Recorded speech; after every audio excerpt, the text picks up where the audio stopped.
दोस्तों 13 अगस्त 2025 की रात राजस्थान की परबतसर की धरती पर ऐसा हादसा हुआ जिसने हर किसान, हर पशुपालक और हर मेहनतकश इंसान को हिलाकर रख दिया। ये कोई मामूली घटना नहीं थी।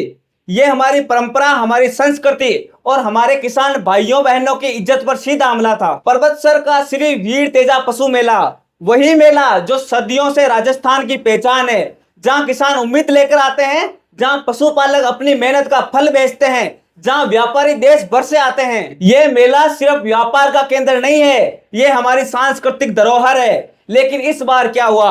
गोरक्षा का झूठा चोला ओढ़कर आए कुछ तथाकथित लोग और किसानों पर टूट पड़े। लात घुसे चले, मारपीट हुई और किसानों को अपमानित किया गया। सोचिए, गोरक्षा के नाम पर किसान को पीटा जा रहा है। पुलिस ने एक गाड़ी से एयरगन जैसी चीजें भी बरामद की।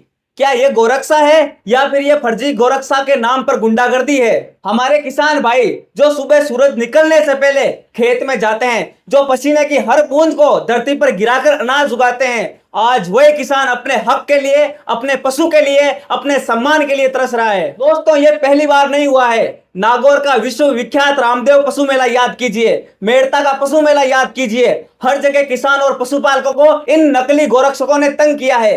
खेती के लिए बैल खरीदे तो रास्ते में रोक लिया जाता है, पशुओं को ले जाओ तो डराया धमकाया जाता है। आज ट्रैक्टर और मशीनें आ गई है, लेकिन क्या आप जानते हैं, राजस्थान, मध्य प्रदेश, महाराष्ट्र, हरियाणा और पंजाब जैसे राज्यों में आज भी खेती की असली ताकत बैल है। क्योंकि बैल से सिर्फ किसान खेत नहीं जोतता, वो किसान के लिए परिवार का हिस्सा होता है। लेकिन जब से सरकार ने 3 साल से कम उम्र के बछड़ों के परिवहन पर रोक लगाई, तब से पशु मेलों की हालत बिगड़ गई और सड़कों पर बेसहारा पशुओं की भीड़ लग गई।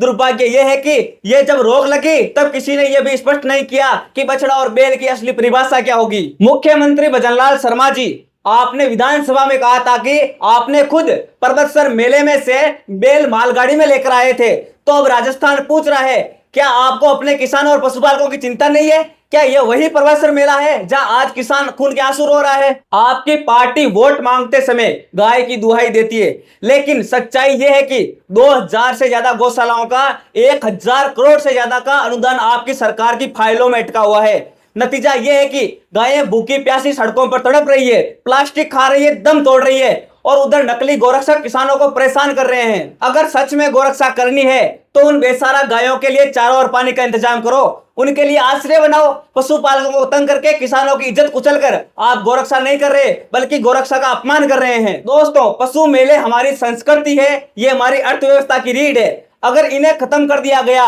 तो आने वाली पीढ़ियां सिर्फ किताबों में पढ़ेगी कि कभी राजस्थान की मिट्टी पर भव्य पशु मेले लगते थे। ये अब जरूरी है कि ऐसे फर्जी गोरक्षकों को तुरंत गिरफ्तार किया जाए, कड़ी से कड़ी सजा दी जाए और भविष्य में हर पशु मेले में पुख्ता सुरक्षा व्यवस्था की जाए। ये लड़ाई सिर्फ किसानों की नहीं है, ये लड़ाई हमारी संस्कृति की है, हमारे समाज की है, हमारे भविष्य की है। और याद रखिए, जब किसान उठ खड़ा होता है तो उसकी आवाज सत्ता के मेलों को भी हिला देती है।